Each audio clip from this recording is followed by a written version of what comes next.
If you have been following the XRP updates, then you probably already know about this rating change back in July that happened from Blue Chip. And you might be questioning, Nick, why are we bringing this back up?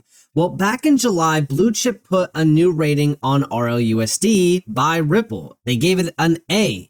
This is regarding stability management and even governance. This is also giving us a full breakdown of how RLUSD is completely backed.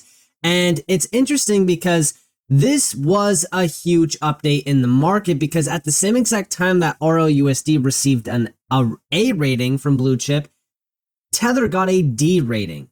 Now, I do not pay for Blue Chip. You can buy, a plan with Blue Chip to see all of this, but I don't really care to. The main thing that we're looking at here is the fact that this got a D rating. And the way that they are scoring this goes by stability, management, implementation, decentralization, governance, and then externals.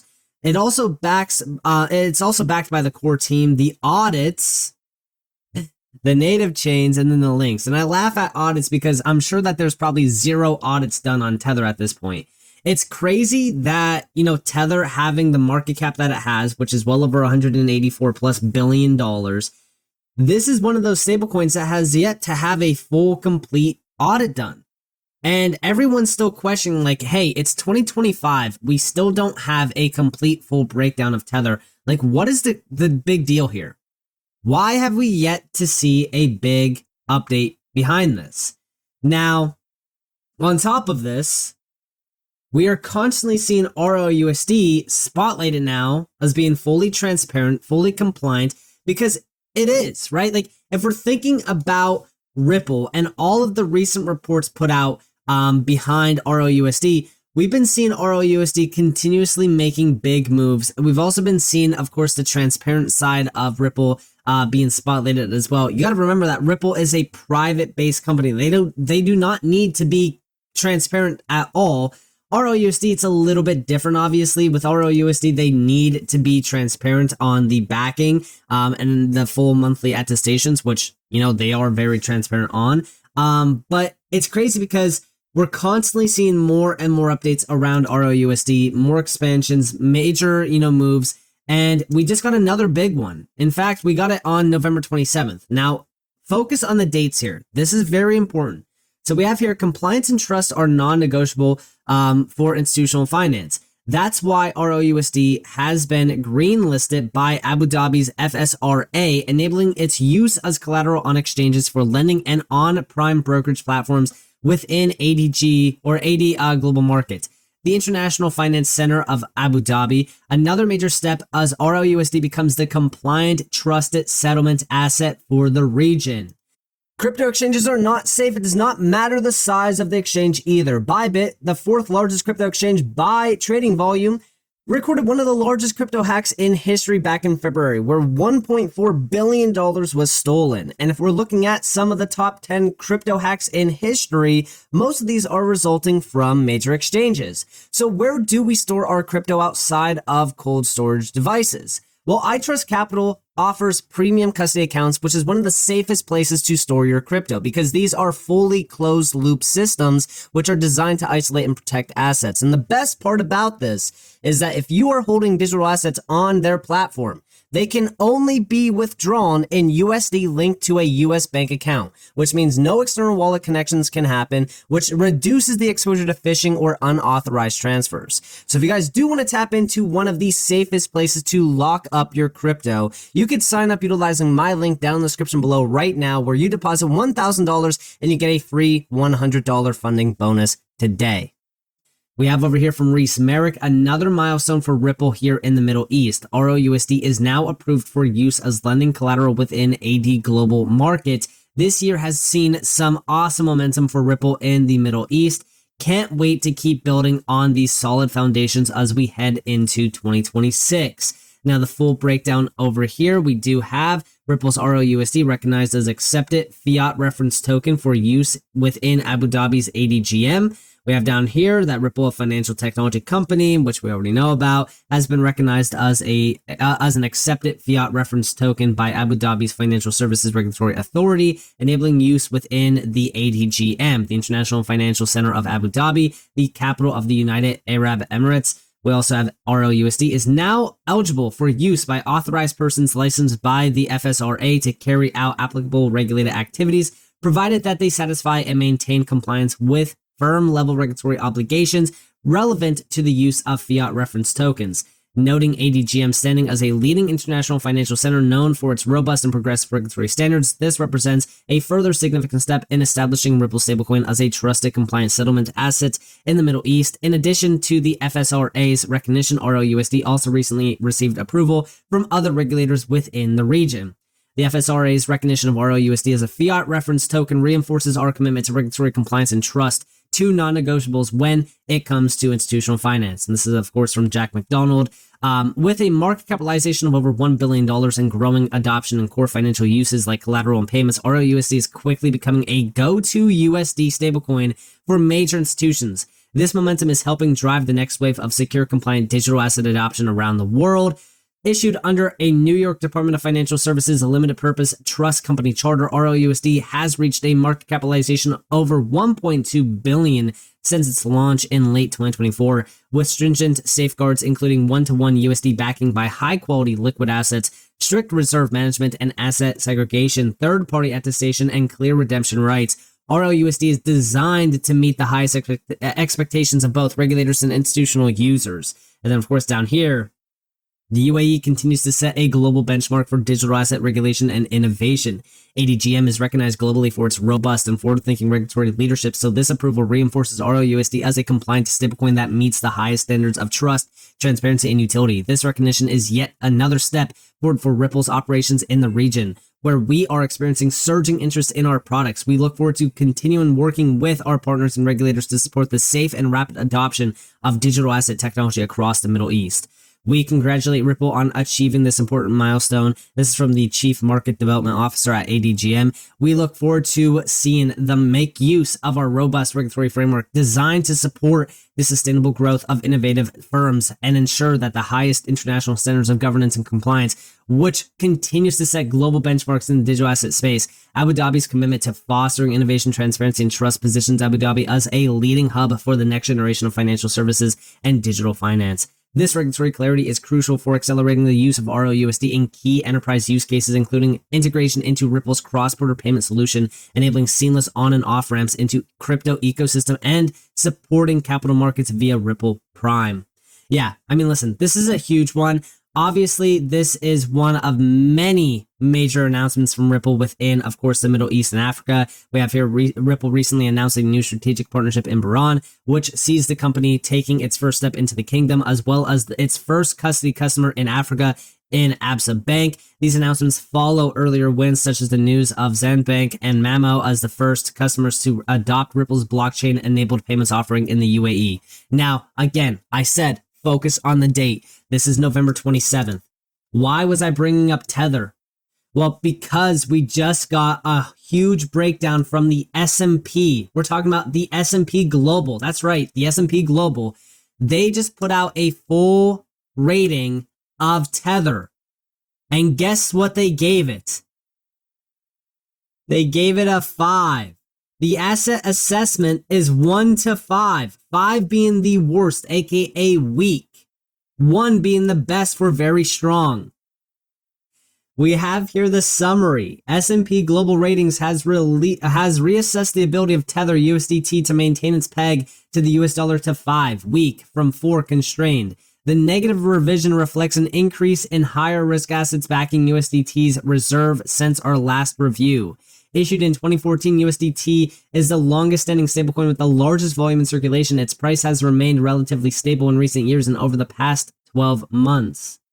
Now, the main thing that they're looking at here is how this assessment reflects the rise in exposure to high risk assets in USDT's reserves over the past year and persistent gaps in disclosure, aka the fact that Tether continues to provide limited information on the creditworthiness of its custodians, counterparties, or bank account providers.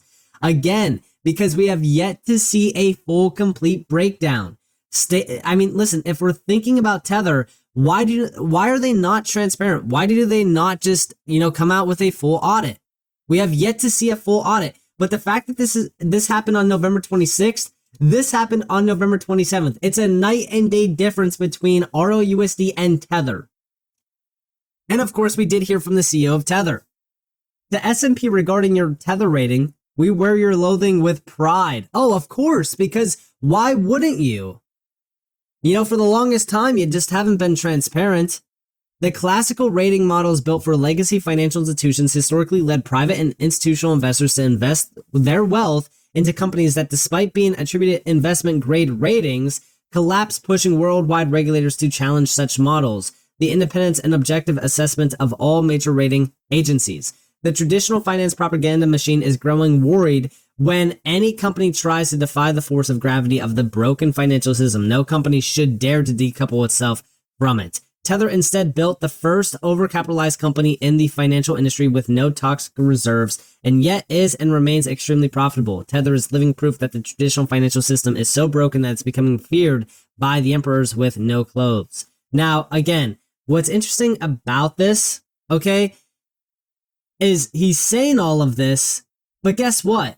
It's not just the S&P Global Ratings that's giving them a 5. Okay, Blue Chip gave Tether a D rating. And guess what?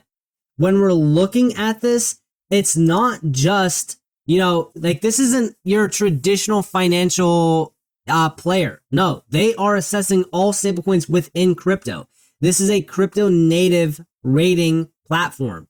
And they gave Tether a D because, again, Tether is not transparent. They haven't been transparent at all. It's a big issue. I don't understand, if Tether really wanted to be taken serious, they would be providing full transparency. It's the same exact reason why Tether needed to make a new stablecoin, USAT, because they were not compliant with the Genius Act. If USDT is so transparent and it's so, completely backed, it's one of the best, blah, blah, blah, whatever, why did they need to launch a new stablecoin? To comply with regulations. This is why I personally see the cracks showing around Tether. And by the way, Smoke Dog recently put out a breakdown of this. We have Tether has been promising a full audit of its stablecoin reserves for the past 8 years. Yet a full audit of Tether's reserves has not been provided. This understandably has drawn a fair share of criticism. Here we have, what's up?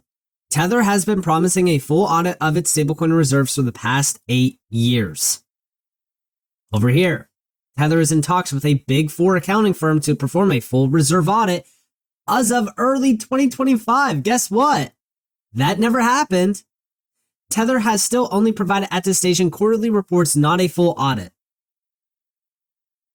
We've waited for an update on that, but haven't seen one. A lack of a full audit going back years understandably has drawn a fair share of scrutiny. Again, because we have yet to see that full audit this year. Promises made, never promises kept. Here we have, of course, text box, compliance with Genius Act, what Tether and Circle must do now. Tether, by contrast, reports significant Bitcoin and gold alongside large treasury bill and repo holdings. These assets are outside Genius's permitted reserve list for U.S. issuance, so a U.S. compliant product or use of the foreign issuer pathway would require adjustments. And guess what? We got the adjustment. We got a completely new stablecoin, USAT.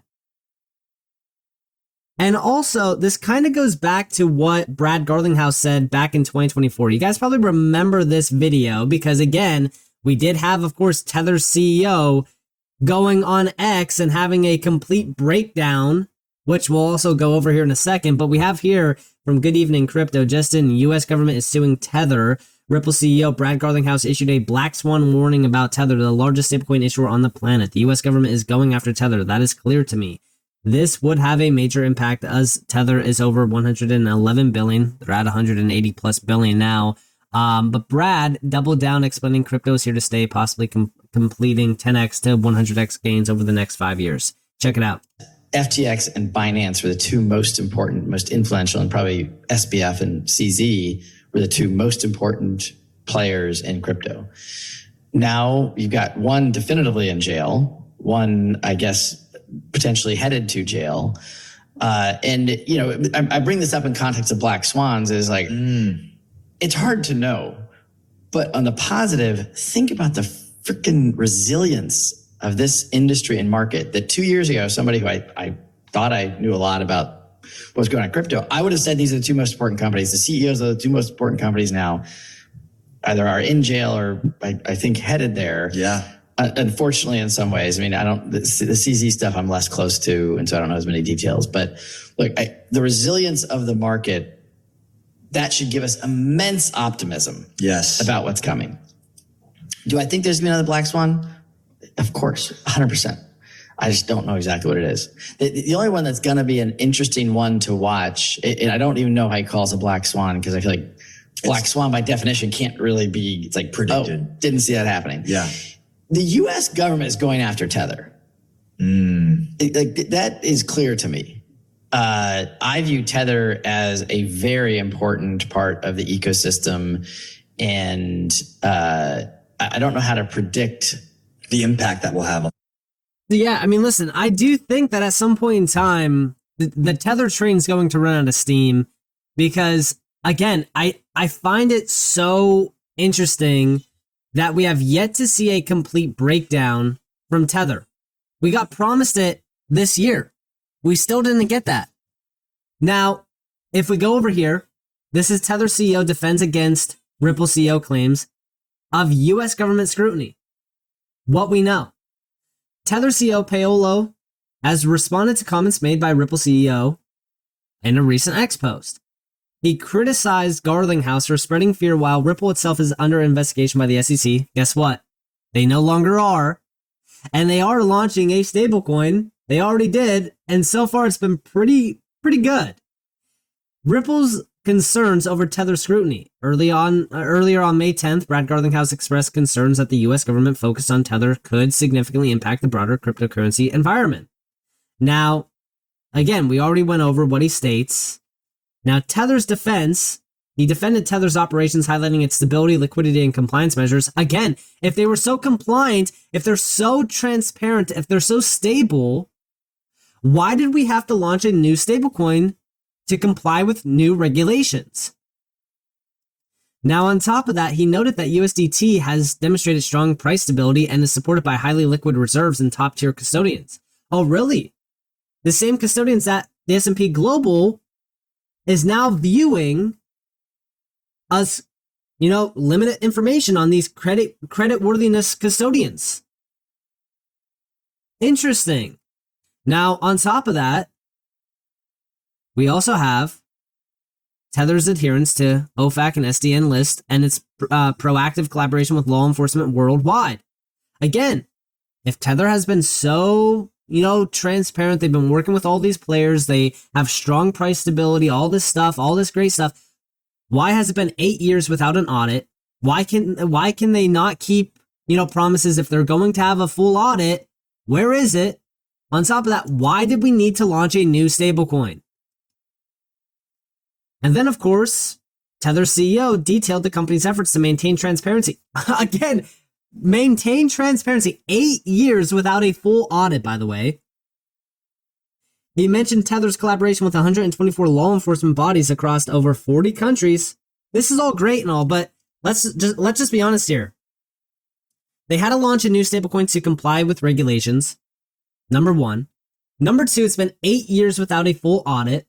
They promised us an audit in the early half of 2025. That still has yet to, hit. They got a D rating from Blue Chip. The S&P gave them a 5 as a weak assessment. And this is because, again, Tether has not been transparent. Their full backing we cannot trust it at all.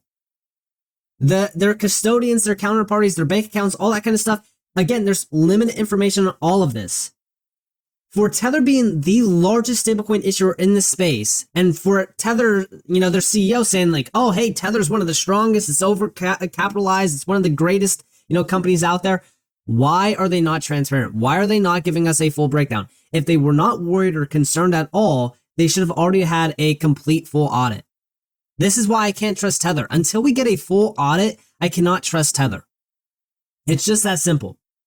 But it's crazy that this is happening a day before we get the big announcement that RLUSD just got recognized as accepted fiat reference token for use within Abu Dhabi's ADGM. It's night and day. You cannot make this up. So with that being said, I hope that you guys enjoyed this video.